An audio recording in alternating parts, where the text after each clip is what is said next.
Good time. And I'm back, so hopefully. Okay. That's good. I'm glad you all had a good break. Wish it was longer. Could have been longer. That's right, except because it was only Thursday, Friday, right? Yeah. For a moment, I was like, "Oh my gosh, I'm not gonna have to be at the college today because it's fall break and it's Columbus Day." Just kidding. It's Columbus. It is Columbus Day.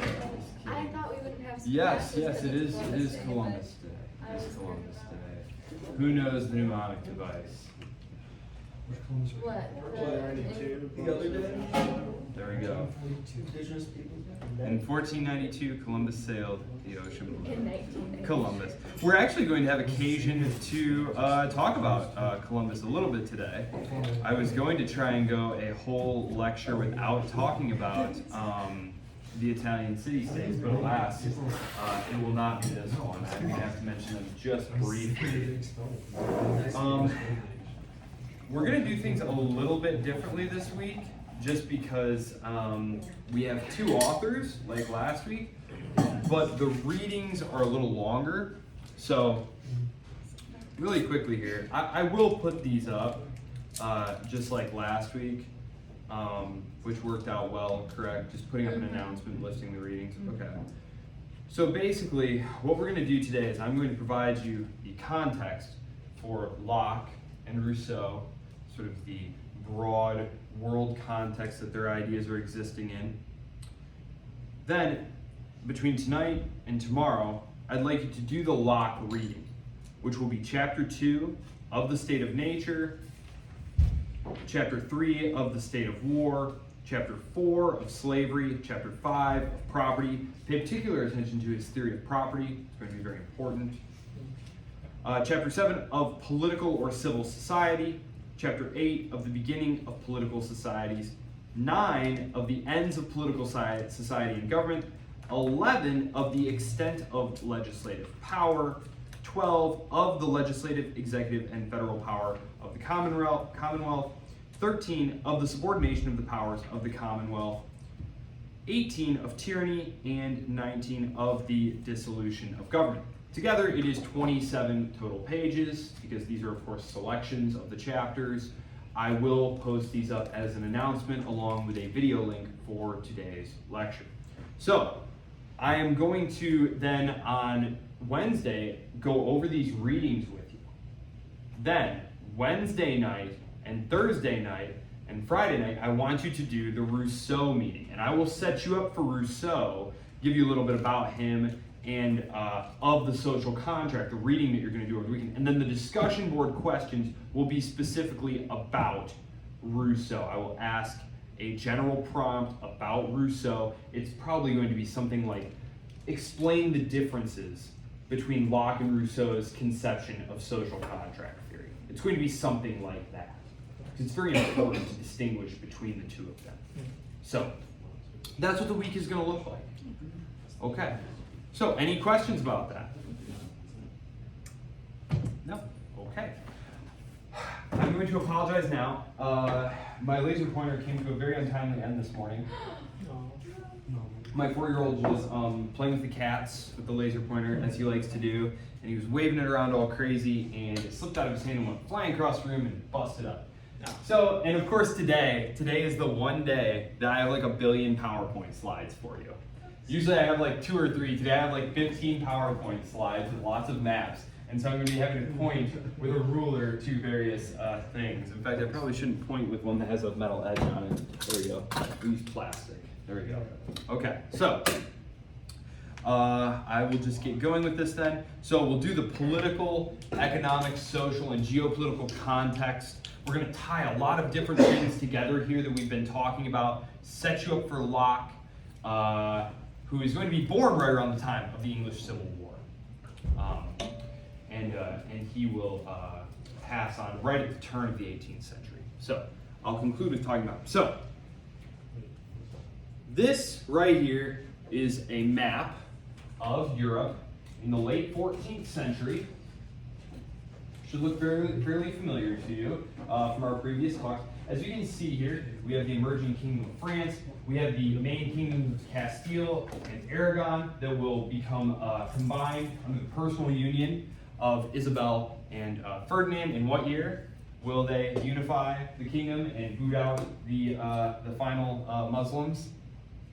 Columbus Day. 1492. 1492. It's a monument. It's a momentous year. It's sort of one of those weird turning point years because the Genoese explorer, the Genoese sea captain and explorer Christopher Columbus is going to go to them and get money for a voyage, and he believes that you can possibly sail straight that way and reach the Indies. And we're going to talk about why they were doing this, because it's not as though the Europeans hadn't been getting these spices and different things from the East. I'm just going to talk a little bit here about the Holy Roman Empire, which I'm obligated to say was neither holy nor Roman nor an empire. This is kind of the epitome of the feudal, irrational state that the Enlightenment figures who we are going to be talking about today, John Locke, Rousseau, these are quintessential Enlightenment figures. And they're interested in the rational basis of government and in rational government. Okay, so they're going to look at something like this weird hodgepodge of overlapping jurisdictions and many different internal barriers to trade and tax obligations and yada, yada, yada. I'm going to go into this later, but they're going to look at that and say, this has to go. This has to go on the scrap heap of history, which it will. So will Northern Italy here, which much of that was actually part of the Holy Roman Empire for stretches of this. But so I just want to remind you, this was the Europe that we were moving on to. And even France here, this map is a little bit misleading because actually the French king was really only nominally in charge. He was really only nominally in charge. The Duke of Burgundy, for example, could thumb his nose at the King of France almost with total impunity. In fact, one of them ultimately breaks away and tries to create his own independent kingdom of Burgundy, and it's only with great difficulty that one of the French kings subdues him. So this is where we're moving on from. We do have the Ottomans here. I should point out the Ottomans because they're going to play a central part of what we're doing here. The Ottoman Empire, as you can see, it is slowly engulfing the area around Constantinople. Constantinople is on its last legs. The Byzantine Empire, the once great Byzantine Empire that lorded it over much of that former area, has basically been now trapped inside of Constantinople. Okay, this is going to play a big part in what we're talking about here. So, I will move on here to the next map. The Reformation. Yes, I do want to do the Reformation. So, the Reformation. How many of you know anything about the Reformation? Have you heard about it in any classes or anything like that? Okay, so I will make this kind of a broad overview here. So, that handsome chap up there, Martin Luther, he was concerned with certain practices of the Catholic Church. And indulgences are what he's primarily concerned with. That is the practice of selling, I want to be careful how I say this, because selling indulgences was a practice that went way, way back in the Catholic Church. What it was, though, was there were different steps to being reconciled. Are you familiar with the sacrament of reconciliation in the Catholic Church? Basically, if you're not, because I know a lot of you are various Protestant denominations, what you do is you go see the priest in this confessional booth, and you bless me, Father, I have sinned, it has been XYZ since my last confession. You confess your sins to the priest. Then you express sincere regret at having committed these sins. Then the priest gives you absolution, and then he gives you penance. Penance, this is the critical final step. Penance is a series of acts or something that you have to go do to atone for your sins. Well, at certain points in the late, around the year 900,000, right in there, the Catholic Church started to realize that what we could do is we could substitute that final step for a monetary contribution to the church. The idea being that sacrificing part of your wealth for the church was itself a very good deed. Should count. Okay. What Martin Luther is objecting to is basically the abuse of this practice. The abuse of this practice. This is a centuries old practice, but basically there is a local archbishop who is exceedingly corrupt. And he has gotten in the hole because basically what happened is you could buy Catholic office. You could put in a bid, basically. And so this young man, who was the second or third son of a local noble, this was very common. If you were a noble landowner, what you did is you passed all of your land on to your son, your first son, critically, to keep your lands large. And then you tried to marry into other contiguous landholdings or landholdings elsewhere to grow the size of your estate. If you were constantly breaking up your lands among all your descendants, you'd very quickly cease to be a great landowner. That was the idea. And so what you would do with your second, third, or fourth son, whatever the case may be, is you would buy them a church office, a clerical office. Because if you were a bishop, that entitled you to tithes from all the local community, and you could make a very, very comfortable living doing that. The problem is, many of these young nobles weren't actually that interested in performing church offices, performing their duties. And so the local parishioners are being neglected, the local priests are being neglected. So the population is growing rather disenchanted with Catholicism as it is. And this is one of the things that's going to give Martin Luther the impetus, sort of the extra boost that he needs to go through with what he's going to do. Martin Luther is going to object to this big sale, because basically the corrupt archbishop writes back to the Pope. He says, hey, listen, I'm super short of funds, and these guys who lent me all this money to buy this office, they want their money back, and I don't have it. And the Pope says, well, you know, I'd love to help you out, but I'm kind of in a tight spot myself. I'm building this massive basilica here in Vatican City. Who's been to Vatican City and seen the beautiful basilica there? Well, that's what they were building. And so he says, but you know what? I got a great idea. We'll just hold a big indulgence sale up your way, up in Germany. I got this guy, he's great at selling indulgences. I'll send him your way, and we'll make a killing, and we'll split the money. And so this guy goes up there, I forget his name, but he basically is selling these indulgences by telling people that these can get you out of purgatory, that these can be saved up for future sins, that basically you can pay for forgiveness for sins you haven't even committed yet, that you can pass them on to your grandchildren or anybody else. You know, you can save them up basically, and this is just a wild abuse of the practice, and Martin Luther objects. And he's given an opportunity to recant because he writes, a series of objections. They have a big debate, and what it does is it leads the Pope to massively overreact and claim papal infallibility. Papal infallibility. This is the first time that the Pope had said, actually, I am right on every single point of spiritual authority. Even if it contradicts what's in the Bible, the Pope is the real authority. And so they demand that Martin Luther agree to these propositions, and he will not. And he will not do so. He will not do so. He's gained a very large following among the peasantry, who I believe I told you in a previous lecture, were not privy to the Bible. You couldn't read it. It was in Latin. And books were insanely expensive. They were insanely expensive. The printing press hadn't been invented yet. It's being invented right now, actually, in Martin Luther's time. Yes? So I was just going to mention, and you were kind of touching on it, where it's like a large part of why the Reformation was able to happen was because it coincided with the existence of the printing press, right? Absolutely. But how was he also able at the same time to, because the idea essentially with the printing press is that you're able to get to a mass audience, but what is the value in being able to do that once the population wasn't literate in the first place? And you're kind of elaborating on that. Exactly. Because many of the local priests were also not able to read the Latin Bible. And this was one of the things, basically, imagine going to church like this. You come in, and you file in, and you're left basically in like the nave of the church, like the entrance hall of the church. And there's a large screen in front of you, and you can't see anything. And behind the screen, there's a priest performing the Mass. You can't see anything. It's also being done in Latin, which you can't understand. Furthermore, many of these priests were itinerant locals. They couldn't read Latin either. And so they would literally, I'm not making this up, just mumble stuff.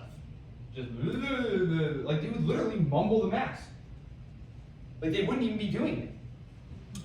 And so one of the big things that the movable type is going to do is it's going to allow Luther to print the Bible in the local vernacular. And this is going to have huge consequences for nationalism down the road. Because nationalism, which I am actually going to read you several parts of an outline that I have for something that's coming out later this year, but it's about the rise of nationalism. Because we talk about, oh, this state, that state. These are not nation states in the way that we think and talk about them today. The idea that there's a certain spot of land that is associated with a certain people, and that they have these characteristics, that did not exist. That did not exist at this time. It is being created.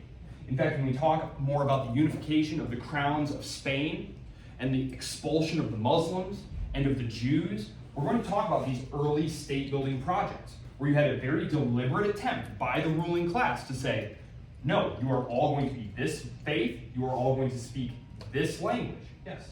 So you would say the definition, can we use like the common good as an example of like a baseline where you're talking about a basis of commonality between peoples? So what you're saying is that it was more diverse at that time because there were multiple different kinds of city-states. And to like the German unification, for example, and the Italian unification are usually examples of nationalism, right? Those are prime examples of nationalism. Yeah. And by the 19th century, it is a huge thing. And this is actually going to tie into Rousseau, which I'm going to talk about at the end of lecture on Wednesday. The idea of the general will. Not just a general common good that we can all achieve by working together, but a general will that society, that the nation has a will. Not just a general good of working together, but that it is where sovereignty rests. Whatever it decides to do, whether it decides to invade its neighbor or do whatever. The Reformation. So Martin Luther, though, interestingly, what's happening here is there's a huge fight between the subjects of the Holy Roman Empire and the Pope. Think about it. The Pope is trying to assert authority, trying to go collect money and rents from the empire. I talked about this a couple of lectures ago. There was a huge battle between those who were loyal to the Pope, the Guelph faction, and the Ghibellines, who were loyal to the Holy Roman Empire. Basically, Martin Luther gets nabbed by this, I believe he was a count of Saxony, and he tucks him away in his castle, because Martin Luther's been declared an outlaw, outside the law, meaning that if you see him, you can kill him on sight, no question. But this prince realizes that Martin Luther is becoming a hugely powerful figure, and that it might be a good idea to hold on to him. And so he dresses him up as a nobleman and hides him out in this castle in Saxony for a while, until basically what happens is these northern princes see the embrace of Lutheranism as a way to escape the oppressive power of the Catholic Church. The Catholic Church was trying to appoint bishops. The Catholic Church controlled many lands.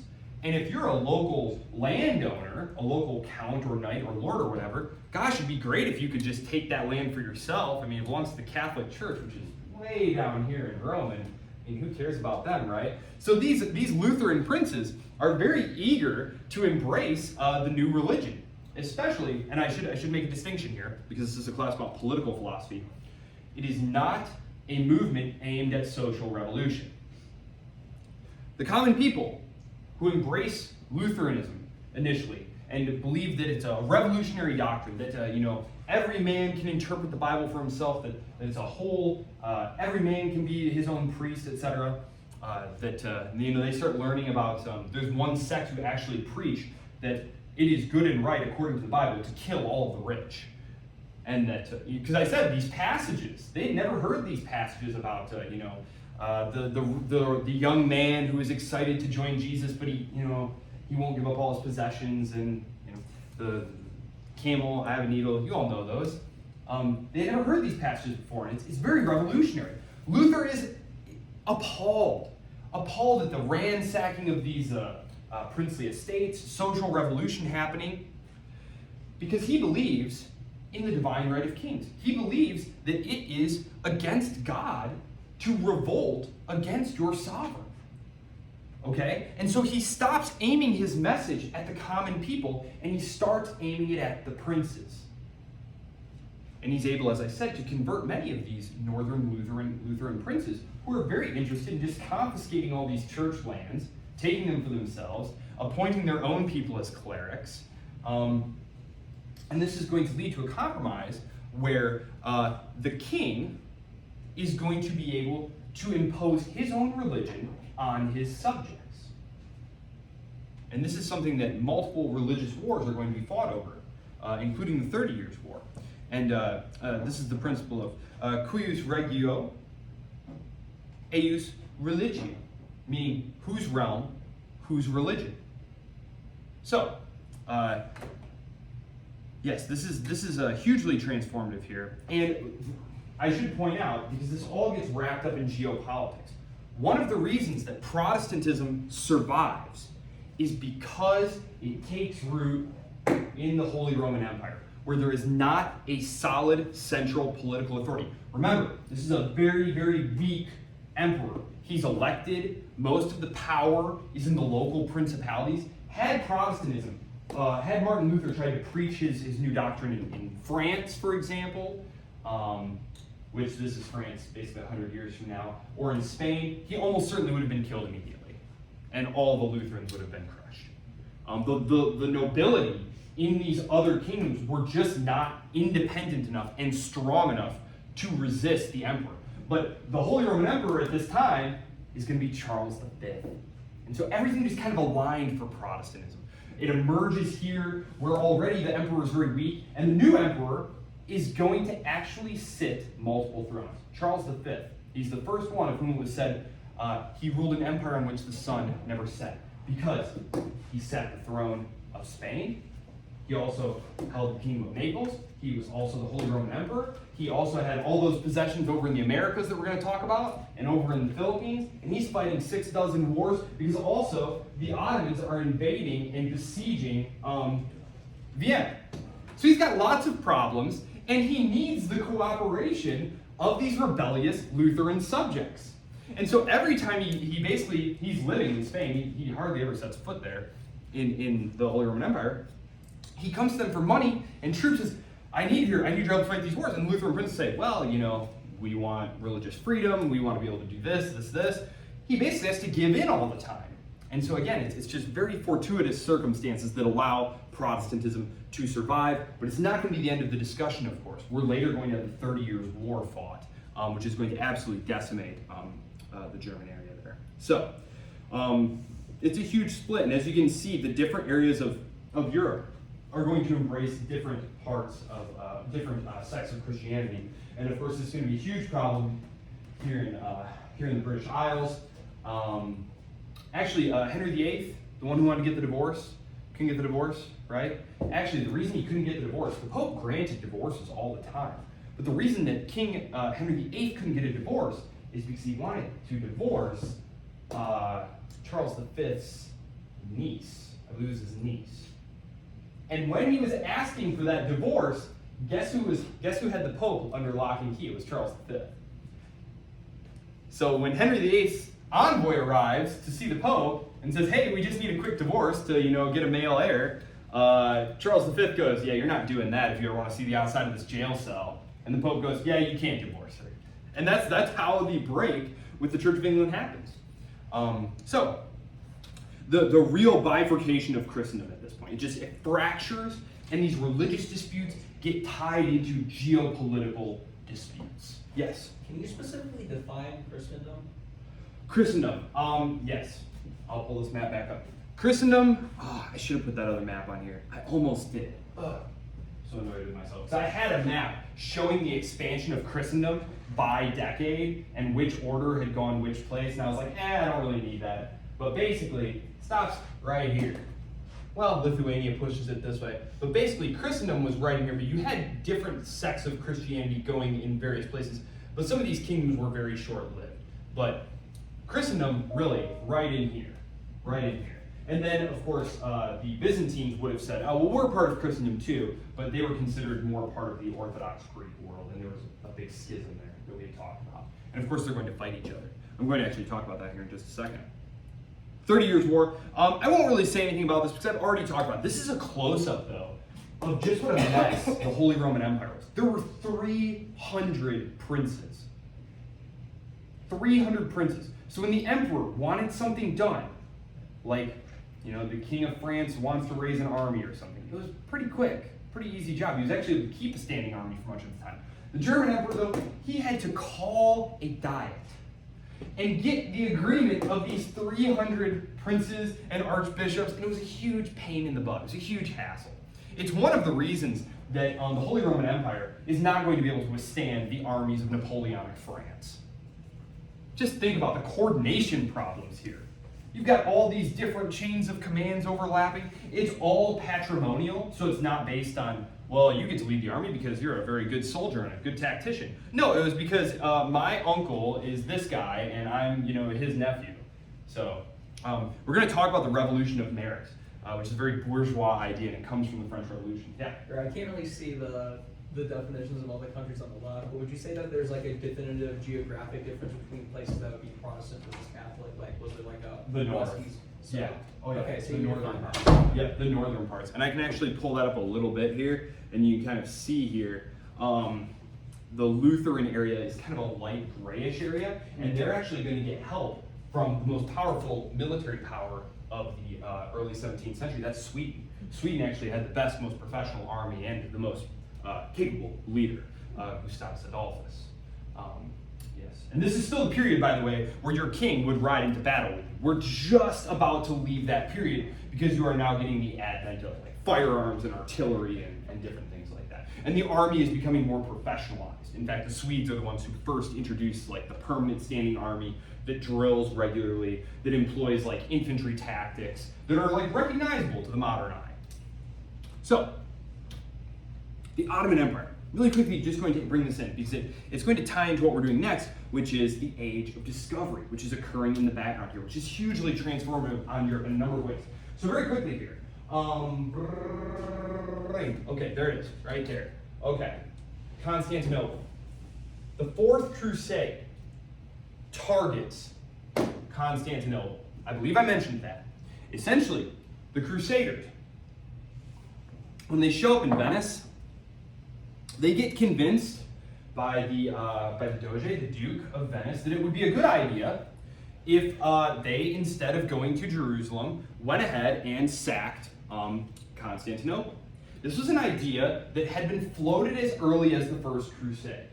It had been kicked around in the Second Crusade and the Third Crusade. That maybe we should, attack Constantinople. Again, the Great Schism had happened. There was a great division in Christendom. The idea being that the city would be fair play. They attack Constantinople and brutally sack the city. The Fourth Crusade does. It's one of the most darkest, most disreputable events of the period, maybe ever. Byzantine power never really recovers. And this is in about, I think it's like 1150 when that happens. The Turks are already on the march, the Ottoman Turks, coming out of the steppes. They're going to push closer and closer and closer until, what year is this? Yeah, about 1300 here. As you can see, this is all that's left of the Byzantine Empire at this point. And in 1453, they're going to bring a massive cannon to besiege the great walls of Constantinople, which have kept Constantinople safe from everyone from the Huns to every other invader who's attempted the Muslim armies of the 8th and 9th centuries. It's kept them safe forever, but now we are in the era of gunpowder weapons. This huge cannon. You read reports of just how enormous this thing was, and they blast the walls down and conquer the city. Why do I bring this up? Because this is going to have the effect of closing off trade into the Eastern Mediterranean. Why is that important? It's because, do I have a better map? I'm going to use this map. Okay. We already talked about the fact that trading things over water, right, is much cheaper than going over land, right? And you have the Silk Road, this trade route that goes all the way back into antiquity, coming from China and India, which are the wealthiest, most developed economies of the first 1,500 years of what we've been talking about here. And you have all of these things, these silks, these spices, these porcelains, all of it coming over land and then being shipped by the Italians, like the Genoese, the Pisans, the Venetians, going over here, sailing up, bringing this stuff back, getting it into Europe. Now that's done. That's not going to happen anymore. And it's going to prompt an effort by European explorers who are going to use the tools of the Renaissance and the Enlightenment, thinking hard, because of course the Greeks had already known, the ancient Greeks had calculated the circumference of the earth to within like a couple thousand miles. They knew the earth was round. Educated people knew the earth was round. It was a question of how round, how big it was. They weren't entirely sure, but they felt quite confident that they could sail and reach India and Indonesia and China and India another way. And so Quintana the Navigator here in Portugal, he is going to be the first one to really, he sets up a whole academy, for lack of a better word, like a naval academy, where they apply modern science and precision instruments to try and do deep water sailing. Okay? And the first thing they're going to do is they're going to go around the Horn of Africa into the ocean here. If you're the Portuguese, that makes good sense, right? You've never really had access to Mediterranean trade. That's always been dominated by the Italians. The port of Barcelona getting in on the action a little bit as well. Going around here. This was a pretty bold endeavor because they weren't entirely sure that you could get around Africa. They knew Africa was there. They knew that it was a large, solid landmass, but they weren't entirely sure whether or not at some point there was a break, right? You have to imagine this is at a time when maps are hilarious, right? There's no details of them at all. They don't even know that this entire portion of the world exists. They know that there's a landmass, so they're just not sure whether or not they need that one. But over a period of many years, they take slow voyages down and they chart the coast of Africa and they go back, go a little further, go back, using things like astrolabes and instruments like that they've brought over from the golden age of Islamic civilization, that were things like that were created in Baghdad. 1492, Columbus convinces Isabel and Ferdinand to finance a trip going this way. Because they already know now, okay, we can go around Africa, but it's kind of a long way. It's kind of a long way. And Columbus, he miscalculates the circumference of the earth, essentially. He thinks it will be much shorter. They sail for 30 straight days, which was probably totally terrifying. I mean, imagine you're just sailing straight out of the ocean, and like if the supplies run out, you're all just going to die, right? And you're just sailing for a straight month, just out into the straight up unknown. They land in the Bahamas. He believes he has reached the Indies, hence the Indians. And it takes some time, like a decade, before they realize, actually, no, we're not in the Indies. We're somewhere completely new, somewhere completely different, right? So this is pretty incredible because it's going to usher in a period of very intense competition and exploration among the Europeans. What year is this? I'm going to bring up a different map here. So again, they're looking for a trade route to access the wealth of the Spice Islands, which is really modern-day Indonesia. Right? This is a very long chain of like 1,000 islands. Indonesia is like 1,000 islands. The Philippines, India, China. Instead, they're going to stumble upon the Americas. And what they're going to bring back from there, primarily, that's of interest to us, is metal, precious metal. Because this is going to have a huge impact on the society of Europe in a lot of ways here. So, 1700. Now we are in Locke's time. And just really quickly here, as you can see, you've got the English, the French, the Portuguese, the Spanish, and the Dutch. These are the major powers who are going to be doing this. The Italians are essentially locked out of this. If you think about it, the Italians had the best of all worlds when it was Mediterranean trade. They dominated the Mediterranean. But now, they can't get out of the Strait of Gibraltar, right? They're completely locked in the Mediterranean.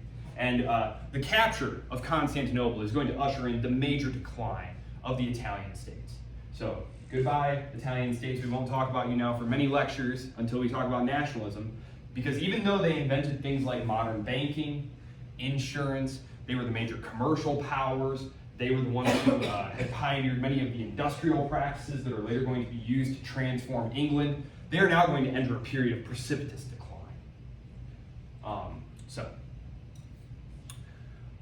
1700, again, this is now Thomas Locke's time.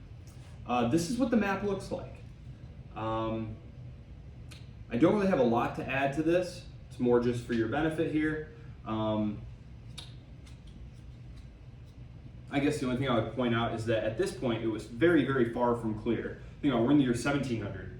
By the year 1800, England is just about ready to start dominating the whole world, right? But it was very, very far from clear in the year 1700 that England, still kind of like a peripheral power, right?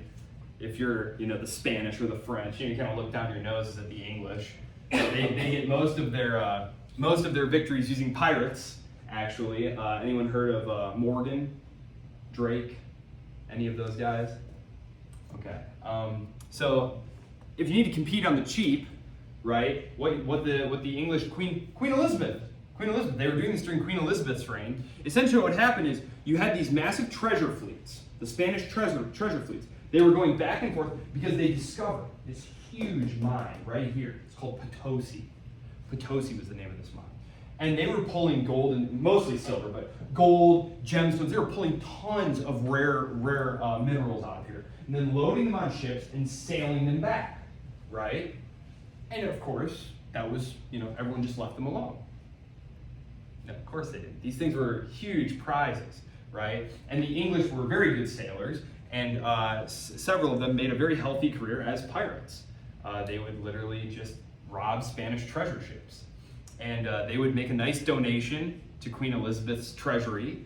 And, when the Spanish king complained about it, she'd say, "Oh, I just can't seem to capture them. They're always just getting away. I wish I could help you." In reality, she winds up knighting them, making them lords. They help finance her government. And they give a huge boost to eventual English commercial power. So, this is just an interesting graph. It comes from a book by Ray Dalio, where he essentially charts the rise and fall of the fortunes of these various powers. And he combines things like military power, like land power, naval power, economic power, population, into like one general index of like power. And so as you can see, the US went straight up parabolic. We were crushing it there for a while. So yeah, right? And then of course there's China, which is, as you can see, China for much of the period here. This was a period of invasion here. This is when the Mongol Yuan dynasty invaded. But for much of the period, China was pretty much on top. You had the Dutch. The Dutch took off there. They're of course going to get into those fights with the English during the English Civil Wars, and eventually the crowns will get merged there. William of Orange, but their power is pretty short-lived. Anyway, just kind of an interesting graph. Okay, so there's going to be a huge economic takeoff associated with a variety of things that are going on. So the first thing I want to mention is the influx of money, physical coin money into Europe. This will be a helpful lesson because you've all recently experienced inflation, right? What do we think about inflation? Do you like inflation? My favorite. Why don't we like inflation? Makes your dollar worth less. It makes your dollar worth less. That is the exact definition, because it is not just a rise in the price level. Prices are a complex phenomenon that can be the result of many, many different things. Could be a bad harvest, could be a new source of demand coming in from somewhere else. Inflation is specifically the diminishment of the buying power of a unit of currency by virtue of adding more of that currency. The money supply is what we call the M2. The money supply is going to triple. Now mind you, economics did not exist yet. The first professors of economics wouldn't be coming along until like the early, I think the late 18th century, early 19th century. Like they didn't have professors of economics or economics departments. And so, the Spanish are bringing back all of this silver and they're minting it into coins and it's going into circulation all over Europe. And isn't this great? But all of a sudden, the prices of everything just start taking off. Oh my gosh, what is going on here? They just can't figure it out. And of course, to us, we're like, well, duh, you've tripled the money supply in like a century. Of course, everything's getting more expensive. This is a huge problem, though, because we still are dealing with largely late medieval Europe, these kingdoms. If you are one of my vassals, you owe me a certain quantity of tax each year. And that has been the same quantity going back 12 generations. As you can see here, not much has been changing, right? Economically speaking, all of a sudden, the value of that money you're giving me is worth way, way less. If you owed me 30 silver pieces a year, right? But now the money supply has tripled, you're still just giving me 30 pieces of silver each year. But my cost of arming my army, paying all my different bureaucrats and administrators, that's tripled. So all of my rents that I collect from my subjects are still the same, but the prices of everything else is tripled. This is going to cause huge problems for the kings of particularly France, for example. And they're going to strike on a solution. Okay, I'm doing good. So this great inflation, it's going to lead monarchs to try and do some different things to raise money. Yeah, okay. All right, doing good. Okay. Number one, the sale of offices. This wasn't, this was something that was pretty regular going back, but now it's going to become like a really deliberate, intentional, like this is how I make money type of deal. Do you want to go collect my taxes for me? Okay, then you buy the right to collect taxes from this province.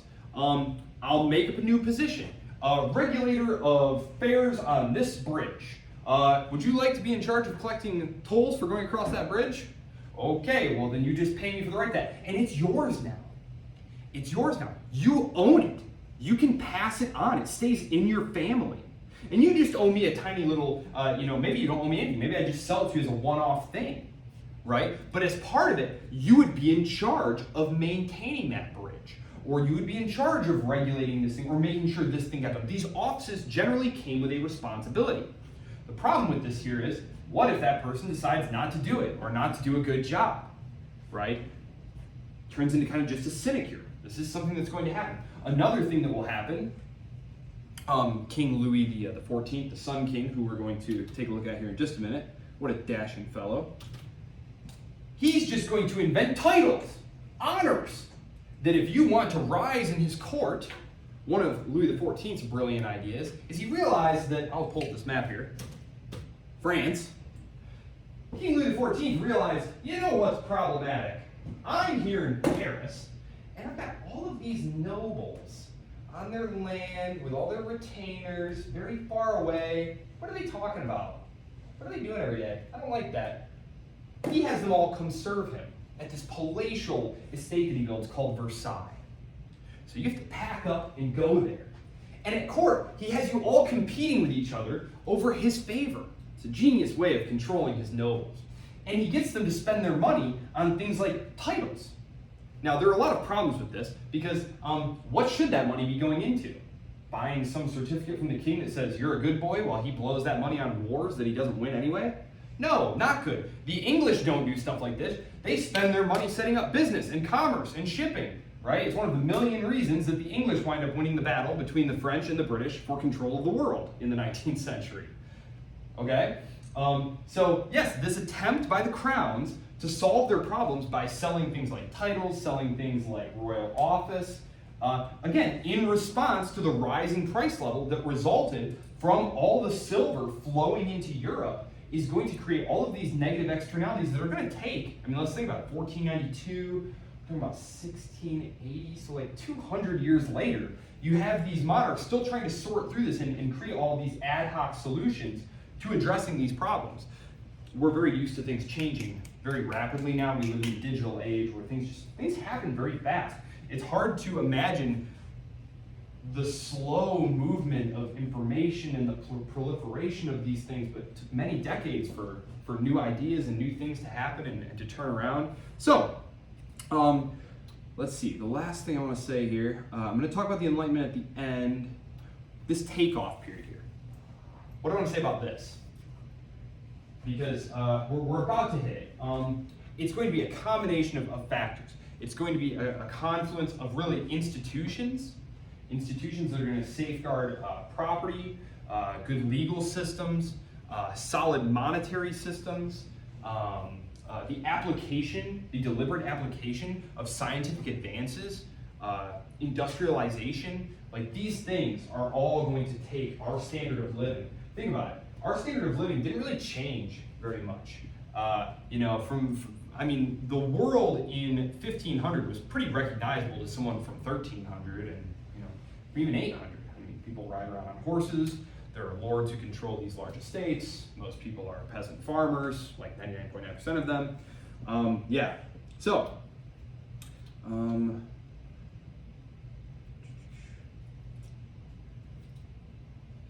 absolutism. Here's what I want to say about this. Okay, so the goal of kings. In fact, I'm actually gonna go to my readout here. Yes. Okay. Yeah. Okay. So I'm gonna go to this here. Okay.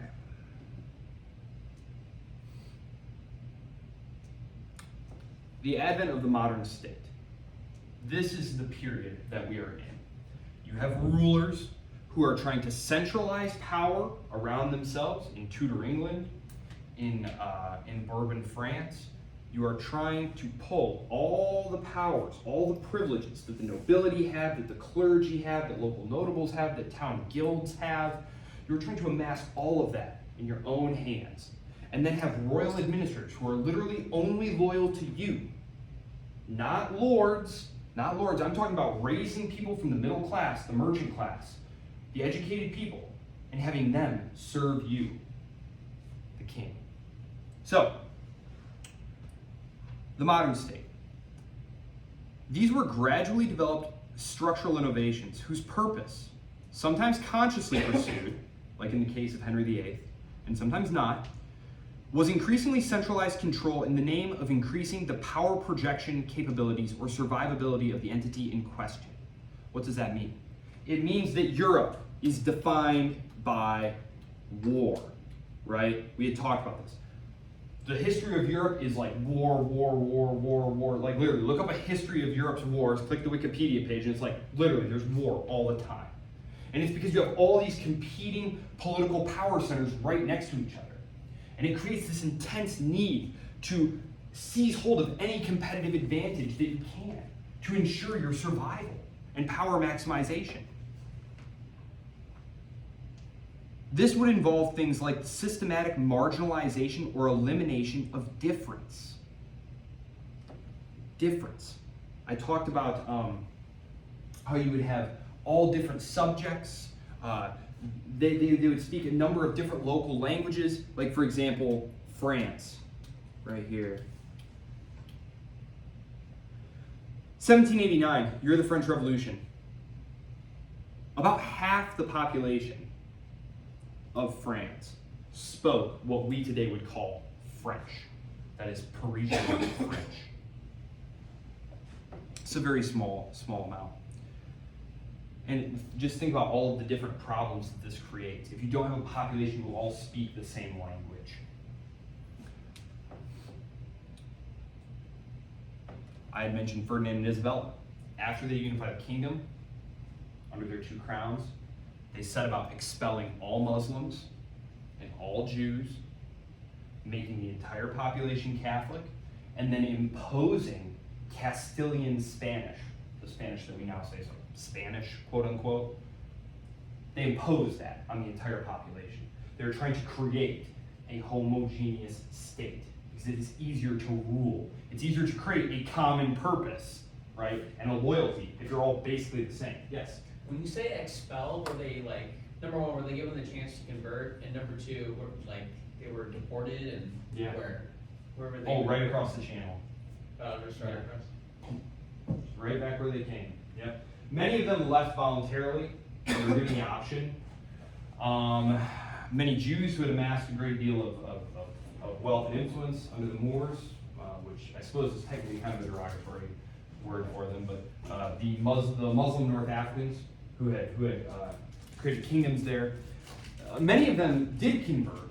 However, the Spanish Inquisition, have any of you heard of the Inquisition? Okay.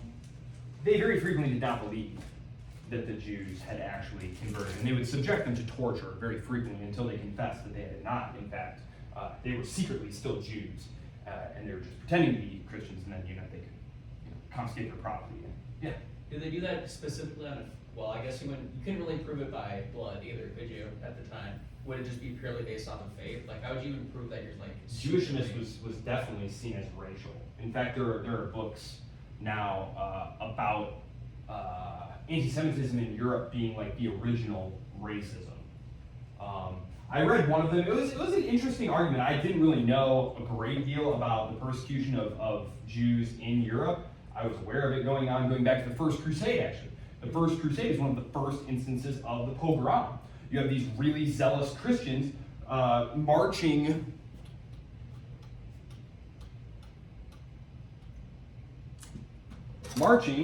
from like France and stuff into Germany, and they come across these Jewish communities, and these Christians just go on a rampage and like kill a bunch of Jews in this sort of like religious fervor. But we have to remember, it wasn't until 1962 that the Catholic Church officially removed the stain of deicide from the Jewish people.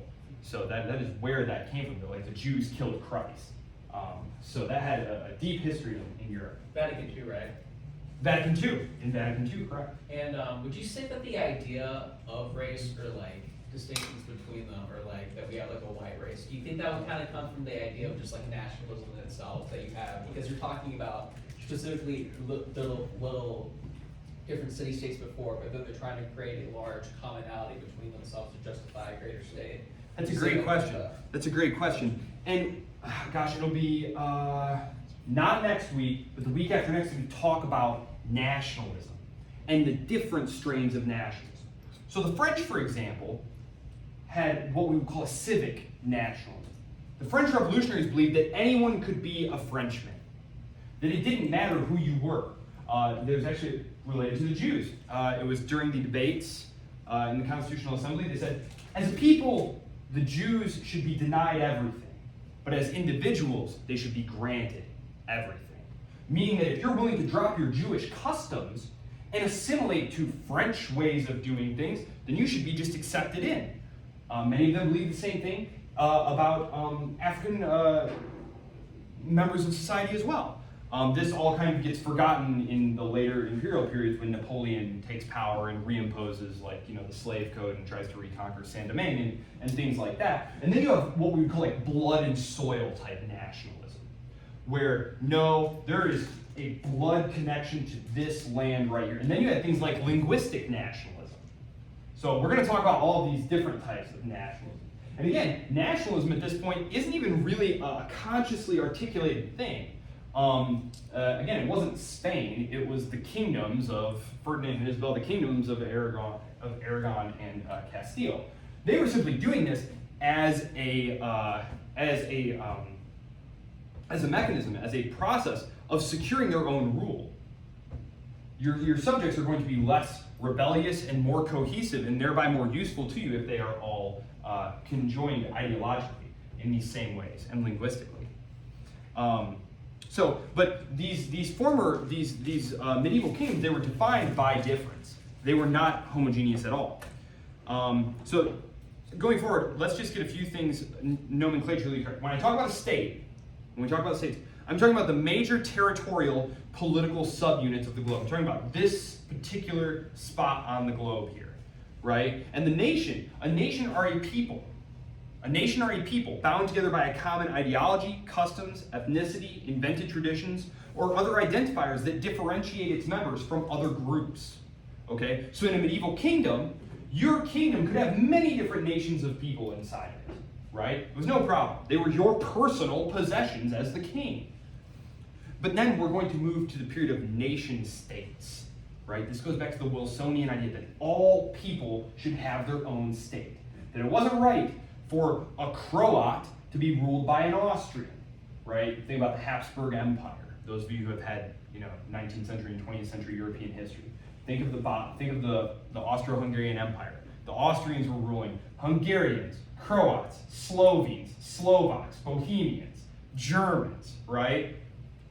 To someone like Wilson, to enlightened people, it seemed wrong on its face that one European should rule another. They should all have their own nation states. So, just to give you a modern day example, the Kurds, are you familiar with the Kurds of the Middle East? The Kurds are a great example of a nation without a state. Does that make sense? Sure. That was kind of like the same justification of like Zionism itself, right? Sorry. That was kind of a justification for Zionism itself. Yes, that right? they did not have a state. Mhm. Yeah. And Zionism is a great example of like the blood and soil nationalism. Like their definition of what makes you Jewish is literally blood. So it's very interesting. So war obviously is very important to this process of building the modern state system in Europe. Let me see here. This is the last one I'll say. So the eradication of difference. Okay. So you had lots of different privileges. The nobles, the clerics. With regard to the French, one of the things that's going to bring on the French Revolution, which is what Rousseau is going to be influencing, is going to be that the king, as part of his process of keeping the nobility quiet and passive, is he didn't tax them. One of the ways that they kept the French church subordinated to the king as well is they didn't tax them either. Well, geez, you're thinking, you're not taxing the nobles, you're not taxing the clergy, who are you taxing? You're taxing the peasantry. You're squeezing the peasantry to death, right? You can tax them with virtual impunity if you're the king of France, okay? And of course, this is going to foster a lot of resentment among the members of the Third Estate. And when he calls the Third Estate, you're going to get some key defectors from the other estates to join with the Third Estate, who is just not willing to grant the king any more money unless they get some kind of relief. Yeah. I don't know if that would have been a huge dependence of revenue at the time, but did they utilize tariffs at all? Or would it rely on foreign import revenue? Oh yeah, there were definitely barriers to trade. But a lot of the imperial systems were closed systems, and we're going to get into that more. It's like you couldn't, it was seen as, Adam Smith hasn't written his Wealth of Nations yet, where he's going to show everyone that trade between all of us makes us all richer. Actually, Colbert, the minister for Louis, is going to tell him, no, we need to have barriers to keep people from trading with our colonies because they're taking our riches away by doing that. So these are closed, what we call mercantilist systems. That's a great question. We'll probably get more into that when we do Adam Smith, I believe, next week. So, I'm just going to conclude with a few words about John Locke, who you're going to be reading today. John Locke. He's a key philosopher of the Enlightenment. These were people who were the descendants of the Renaissance tradition. They had rediscovered all of the ancient Greeks and Romans and were interested in rational government, in empiricism, in observations about the natural world, and drawing scientific conclusions about it. Okay? He's born in Somerset, England. Locke's main ideas are going to involve things like natural rights and proper government. He's also going to be interested in religious toleration. Remember, he's coming out of all these religious wars. Remember, the English Civil War had massively religious overtones to it. The fight between the Scottish Presbyterians, the Irish Catholics, the Good Church of Englanders, the Puritans, too much religious conflict. The 30 Years' War is going on at that time as well, where Protestants and Catholics are killing each other by the millions on the continent. John Locke, actually, if you look in your book, after his second treatise on government, he has a letter on religious toleration. It's going to be very influential on the American founders. Locke is a Puritan. Father was a lawyer. He's going to study at Oxford. And again, he's very interested in the empirical sciences.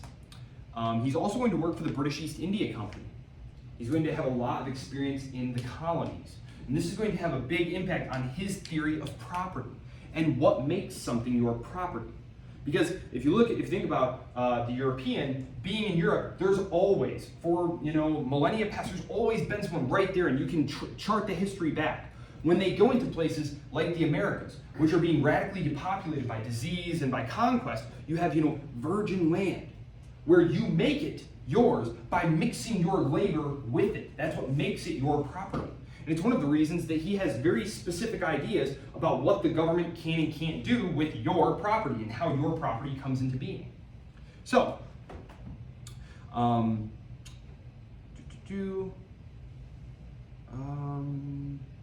Yes, so as far as the 2 treatises on government, so we're going to be reading about, he's of course going to reject the notion of the divine right of kings. He's going to be arguing that governments derive their authority from the consent of the governed, and that life, liberty, and property are the keys, the cornerstones of all political life. So this should all sound very familiar to you. This is exactly the stuff Thomas Jefferson is reading when he writes the Declaration of Independence. And we're going to see that this is a marked difference between the ideas of Rousseau, who will be reading Wednesday, Thursday, Friday, who is going to say, no. Your rights don't come from God. Your rights come from the state. So this is going to be a widely different, divergent paths here. So Locke, if you want to think about it, he's the first real individualist philosopher that we're going to be reading, and Rousseau is going to be really more of a collectivist. He's going to be interested in the principle of the general will of democracy. Jefferson is going to be much more influenced, gratefully, by Locke, who's going to be much more interested in individual rights. And then, of course, we're also going to read Montesquieu, who sets up his checks and balances. So, questions? Okay, all right. Things are going to slow down historically. I had to move you all the way from the late medieval period to the modern period. Now, if you look, our readings are going to be a lot of Enlightenment guys. Locke, Rousseau, Hume, Smith, Montesquieu, Kant. I mean, these are all guys who lived within 75 years of each other. This is the world that we are going to be inhabiting now for the next several weeks. So, all right, I look forward to seeing you on Wednesday. If you need anything, just email me. I will put this lecture up, and I will post the readings as well.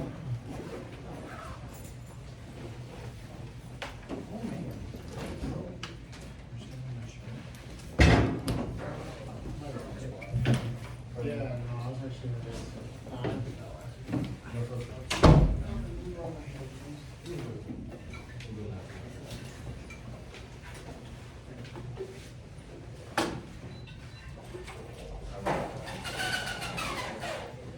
Have a good day. have a good day as well. You as well.